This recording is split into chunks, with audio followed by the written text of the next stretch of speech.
This week on MotoMan, I take a trip to the GM Heritage Center to meet the ultimate car guy.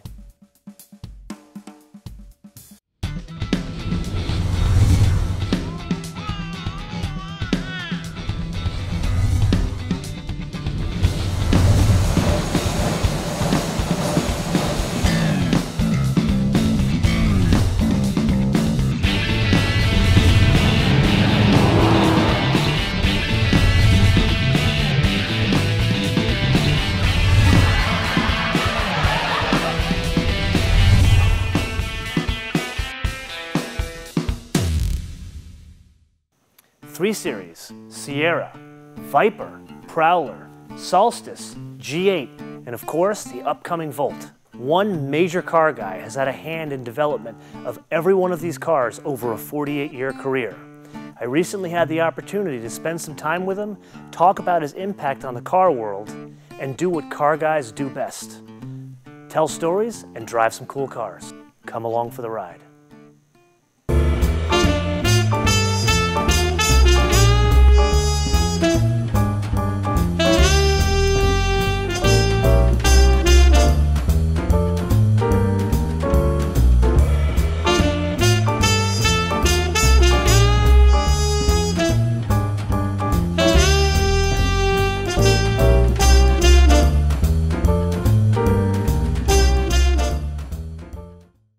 I'm here at the GM Heritage Center in Sterling Heights, Michigan, and normally a car guy would come here to check out some very cool and very unique cars. But actually, I'm here for a bit of a celebration. If you haven't heard, the car guy flag is at half-mast because one of us is going on retirement. And I wanted to come and talk to the man himself before he goes off and flies his jets and drives some cool cars on his own. Welcome, Bob Lutz. Hi, thanks for having me. I can't thank you enough for opening up the Heritage Center to us and sharing some fantastic cars here. It's a good venue, and we do have a substantial portion of the great cars that General Motors has done in the past 100 years, and we've weeded out some of the not so great ones. Actually, speaking of not so great, we have a Chevette back there that has no miles on it and has the official optional presidential seal upholstery that no one has even touched. You guys got that thing is probably worth some money. It probably is. It even has the plastic over the seats. Yeah. If you don't mind, I won't have that one. You don't want that one. See, that's what I love about you, because you're honest. You're a car guy and you're honest about stuff. But notice, we've got everything from we've got some old nice concept stuff. cars from the Harley Earl era. And then we've got some stuff from your era. Got the Elite, and we got the 16. Yes, well, the 16, of course, is back there. Right back there, and we got her namesake here. Yeah, exactly right. But if you look at these, actually that Wankel, mid-engine Wankel-powered Corvette. That one actually has a V8 in it now. Yeah, of course. Well, I'm not surprised. I mean, maintaining a Wankel is pretty tough, but that car was displayed at automobile shows around the world in the mid-60s, and I have a photograph of myself when I was sales manager at GM France in 67 or 68 with that car on the stand with President de Gaulle. Seriously? Yeah, Charles de Gaulle, and he was looking at the car and wanted the specifications, and there was a model in You couldn't tell the President of France a well, cool-looking Aerovette? He was preoccupied by the stand model. There was a young lady in a skin-tight silver leather suit. Well, and he kept saying, has a bit of a reputation. and he kept saying, and that one's not bad either. And I had to agree with him. See, you have your priorities straight. That's what I like to see. So, Charles de Gaulle, Aerovette. Yeah. Let's go back to before we got to this point. Sure. Tell me where it started. There's a lot of urban myth, a lot of legend about Bob Lutz. Where'd you grow up? Where you come from? Give me an idea of that. Well, I was born in Switzerland in 1932, and into a family that, luckily was, by then standards, reasonably well-to-do, and my parents always had nice cars. Uncles had very nice cars, both on uncles on my mother's side and uncles on my really? dad's side. So it was really the uncles that were the car guy. It was the uncles were extreme. Yeah. My dad was, say, on a car guy scale of from 1 to 10, he'd be about a 7, but the uncles were 9s, you know. Oh wow! So what kind of stuff did they have? Well, one of them started out with a Zagato Alpha. Are you serious? No. Later had a 4.5-liter Delahaye with a special coachwork that had been made by the factory for French Formula One driver Louis Chinon. I feel that I got robbed. My uncle, he had an electric 225 convertible, and I thought I was blessed. That's pretty good. And then another uncle on my mother's side had that aerodynamic Dalbo Lago. Oh wow! With the big fin, the one that looks more like an airplane fuselage. Yes. And later he also had a Dalbo Lago Porto Coupe. Wow! Like the one in the what do you call it? Black Hawk collection, I think, out on the West Coast. Yeah, they've got one at Black Hawk, and actually they just opened up the Mullen Museum, and they've got one out there as well. That's right. Yeah, Mullen has one. Yeah. And Arturo Keller has one. Really? Yeah. And so those were the cars that I grew up with. My dad had a 3.5-liter SS Jaguar sedan. The 3.5-liter Jaguar was, of course, a nice car. It was beautifully proportioned. Had the 3.5-liter inline 6-cylinder engine, the beautiful Lucas headlights with the tripod in them and everything. It was dark blue with light blue leather upholstery. So it was a very British combination. Yeah, it was beautiful. But I got to know the Swiss railroad system real well in it because we'd go on weekend trips and we'd go outbound, and then home was usually in the train. So you definitely learned the meaning of the Prince of Darkness in that car. I learned that the Swiss railway system at the time was it probably still is, far more reliable than most cars, and certainly more reliable than a pre-war Jag. Bob, I think you figured out by now I'm not the most normal car guy in the world. True. And want to talk to you some more. I think it might be more fitting for a guy like you to talk behind the wheel. Do you have anything interesting around we could drive? Yeah, I think you'll be pleased with what we got. I think we could go into history. Okay. And drive Harley Earl's Y Job, which very few people ever get to drive. That's and it's only brought out on nice days, which luckily we have. And then the other one will go to the other end of GM's latest greatest, which would be a Cadillac CTS-V coupe. I love those two ideas. As a matter of fact, why don't we do a drag race, see who wins? Yeah, right, okay. I'll take the V.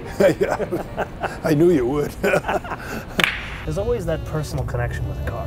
Yeah. Like I have a soft spot in my heart for Buicks. Yeah, like I've got my dad's. I have my dad's authentic. I mean, the LaSalle is exactly like what my parents had. Yeah. But I have physically my dad's 52 Aston Martin DB2 Vantage. Now you're talking my speed. Yeah. So that's the car, the actual car he owned is the one you have. The actual car he owned. I've got the owner's manual with his inscriptions on it, you know, when he... Are you serious? No, I've got it. It's all there. So talk me through your growing up in Switzerland. Yeah. And well, not totally. Then when I was about 3, we moved to Ridgewood, New Jersey, and I spent some time in Ridgewood, New Jersey. Boy. Yeah. I grew up on Long Island. Yeah. Well, later I was on Long Island, yeah. but yeah, in Ridgewood, my mother would take me along on the shopping trips. But I started identifying cars and asking my parents, what's that, what's that, what's that, and so forth. And I pretty much got to know just about everything by heart. So you just got into cars from spending time with your uncle and then natural interest. But it was just natural influence. And when given toys, I would basically reject anything that wasn't a car. And the 1 to 43 scales back in those days were beautiful. I mean, you had dinky toys, even Tootsie toys. Back in those days, later they did this crude stuff, but in the 30s they did these beautiful 34 and 35 LaSalle replicas. There's a series of 3 LaSalles. You can get a 4-door sedan, a convertible, and then I think there's a LaSalle ambulance. And if you have all 3, that's kind of a really great collector set. They're almost more collectible in some cars nowadays. Oh, absolutely. But you know, you had dinky toys that made 1 to 43s. Tootsie toys made great ones back then. And of course, you had Märklin in Germany that did all the German cars, like the pre-war aerodynamic Adlers with the round front end. And I had talking about my collection. Yeah, I had 1 to 43 toys. My mother would take me shopping in downtown Zurich. Yeah. And we'd walk by the big toy store, and I'd say, Mom, I want a car. And she said, you're not getting a car today. And I'd throw a screaming fit and start lying down on the sidewalk, and she'd have me by the arm and try to pull me up. And all the passers-by were looking, look at that cruel woman with the beating up on the little kid. And then finally she'd say, if you shut up for the rest of the morning, for the rest of the shopping, I have no more trouble with you. Maybe before we go home, I'll buy a car. So I always managed to extort another one. So how many cars did that turn into? I've got hundreds of 1 to 43s. And you still got it? Yeah, oh yeah, sure. Well, I would, that's, you know, we all have the same problem. We put them in boxes and put them away, then we go away to college and come back and you say, where are my cars? And they're gone. Yeah, because Mom's giving them away. My mother threw away all my Road and Tracks car numbers and everything for years. It's almost a cause for violence against a parent. So how does it go from Bob Lutz growing up in Switzerland and the U.S. or Ridgewood, New Jersey, you're a good Jersey kid, to being a car guy? I was, when asked when I was a kid, what do you want to do when you grow up? I always said, well, I want to be an automobile executive. And they said, that's nice. You said executive. Well, I said I want to be in the car business. So when I was real little, I said I want to be a race driver. Okay. And then when I was sort of in my early teens during World War II, it was fighter pilot, which was the wartime equivalent of race driver. So you just went past the policeman, the fireman, you went right to fighter pilot. I went right to fighter pilot, and then later, as I became old enough to realize that my aspirations went, beyond a salaried employee. I really wanted to be. My dream was my own car company. Okay. And I always. Were your parents encouraging this at the time? Somewhat, but they were worried about my scholastic performance, which was always marginal because I was always sketching cars and doing stuff like that. And then my dad said, "Okay, what do you want to do when you grow up?" And I said, "Well, I'd like to work for one of the big car companies." And he'd say, "Well, nobody's going to look at you with grades like that. And you'll have trouble getting into university." So then I thought, well, I'll be a car designer, because I figured I'll go to LA Art Center or something like that, where they don't care whether you do well in math or not. Yeah, it's they just look at the creativity. And my dad would look at these renderings and he'd say, well, not bad, but frankly, if you insist on being a designer, there's probably 100 guys out there that are better than you are, and you're not going to be at the. I'm afraid you're not going to be at the top of your profession. So why don't you just settle down, work hard, get a degree, and then if you still want to go to Art Center, I'll pay for it.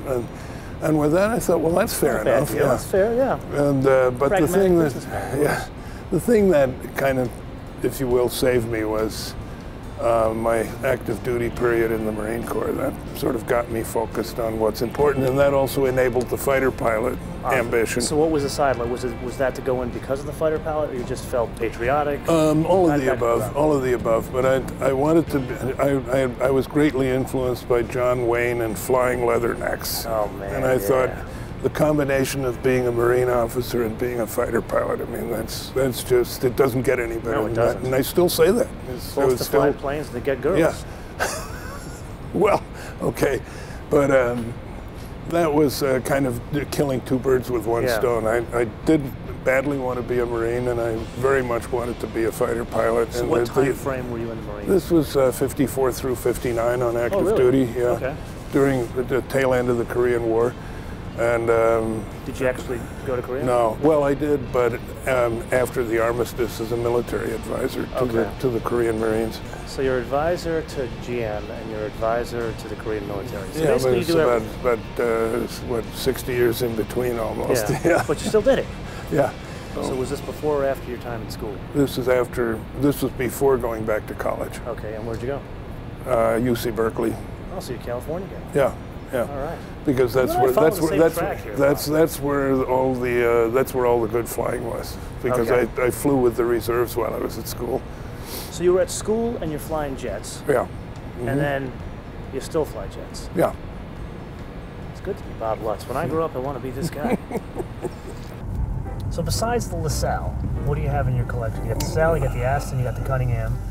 I've got a Cunningham C3 Coupe, a Cunningham C4R, an AC Autocraft Cobra with a Roush-built 302 engine, and that develops about 325 horsepower, which is, you know, nice in that lightweight car. The C4R has 400 horsepower with 4 dual-throat downdraft Webers, and that's 400 horsepower in a 2,000-pound car. Running on these Dunlop R1s that are about this wide, so that's a scary car. And then I've got a 1952 Citroën, which is one of the pre-war style gangster jobs. Oh yeah. The black ones with the very low belt line. Yeah, mine's a 6-cylinder. It's one of the big sixes, what they call the heavy 15, with the wide track and long wheelbase. Now, why that? Was that because of your days in Europe? It was a spectacular car. It came on the market in 1934.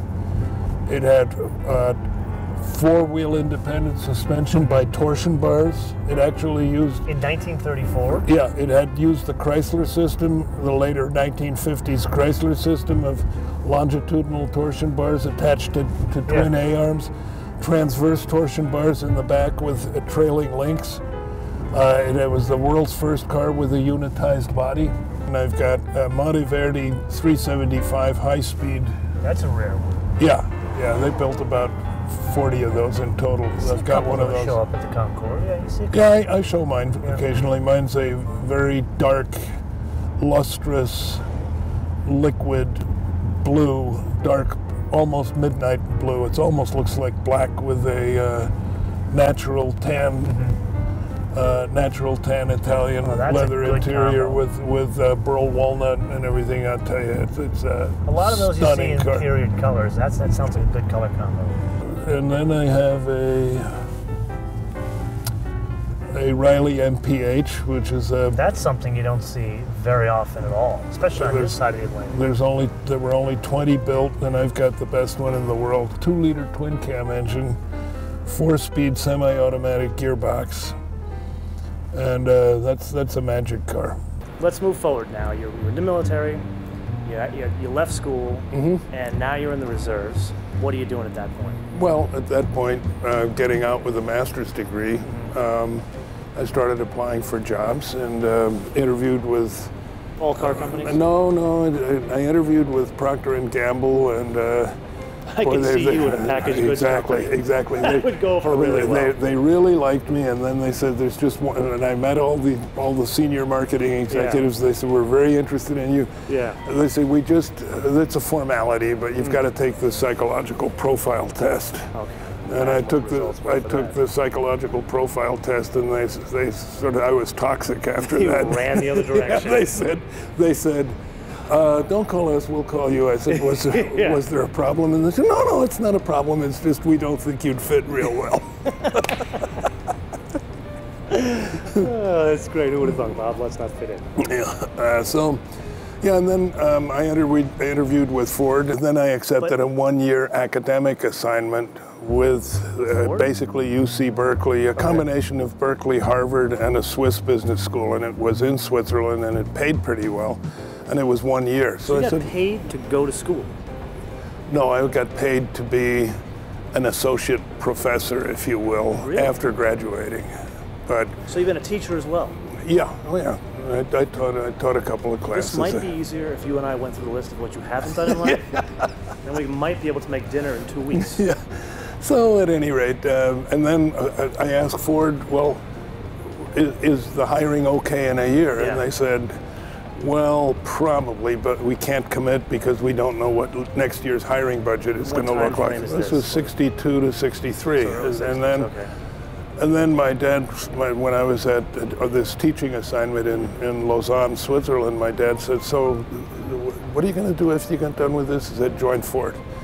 And he said, oh, okay, that's right, you told me that. But so there's no art center deal anymore? No, there's no art center. No. I decided I didn't. This was past that time. Got it. So my dad says, tell me again why you're not going with GM. Yeah. And I said, well, General Motors doesn't recruit on the West Coast because apparently they've had bad experience. They bring guys in from California to Detroit or New York, and after 2 years they leave and go back. And my dad said, well, you wouldn't do that. I said, no, but they just don't recruit. And my father said, well, the fact that they don't recruit is not a good reason for you to not join the #1 car company. Absolutely. Contact was made through political influence through my father because my dad knew Fred Donner when my dad had the New York subsidiary of Credit Suisse Bank. He picked up the phone and called Fred Donner and said, say, I've got a son here that I think you ought to take a look at. And they did and hired me. So normally that phone call would end up in, we got to look at this idiot kid, but the idiot kid is you. No, they were interested in me because I had the languages, I had the European background, I had a demonstrant. I graduated from UC Berkeley, and the only reason I mention this is because I am a great skeptic today of the value of US-style formal business education. I think it's way too analytical, way too quantitative, doesn't focus on the customer enough, and basically has led American businesses astray. Having said that, I did. a fan of like LBS, places like that? Well, I'm more of a fan of just getting out there, keeping it simple and focusing. If you look at the companies that are highly successful, like Southwest Airlines or Starbucks Coffee or Apple Computer, they're all led by visionaries who are crazy about serving the customer. And the business schools don't teach that. At any rate, I had gotten out with a 3.83 grade point average, so I had the academic credentials. Wow, there you go, turned it around. GM was very pleased to have me and moved me over to Europe very fast out of the New York office. So you go back from California, you go to New York, and you didn't do the boomerang back to California. You I went didn't. No, the big deal was when you were hired by GM in New York in overseas operations, what you were looking for was an overseas assignment because that was the executive track. And the word was usually... So you go overseas to get back to Detroit? Ultimately, but a lot of the guys, would spend the greater part of their careers in Europe, Latin America, Far East. I mean, when you signed up for General Motors overseas operations back in those days, you had to be willing to pick up stakes and move to a new country every 3 or 4 years at the latest. So let me ask you more of a personal question. Yeah. Do you consider yourself a European, an American? What are you? Yeah, people do ask me that question, and the answer is, in a way, neither, and in a way, both. Okay. Luckily, with Swiss citizenship, there's no conflict because the values of the two countries, they're both constitutional democracies, et cetera, et cetera. I mean, and they both sort of have the same ills as, both of them have the same ills in society, although Switzerland always seems to be about 10 years behind the United States. But I'd put it this way, when I'm in the United States, I tend to stick up for Europe to try to improve understanding and say, hey, no, that's just not, I know you read that, but that's not the truth. And when I'm in Europe, I do exactly the opposite. So you stand up for America? Yeah. See, that's rare. I lived in Europe myself twice, and when most Americans go over there, they talk down America. Oh, that's because they think they don't want to be the ugly American, and they want to. And it's apologizing for the United States, which I think is a catastrophic mistake, and totally unjustified. Absolutely. We have nothing to apologize for. The word from Bob himself. I like that.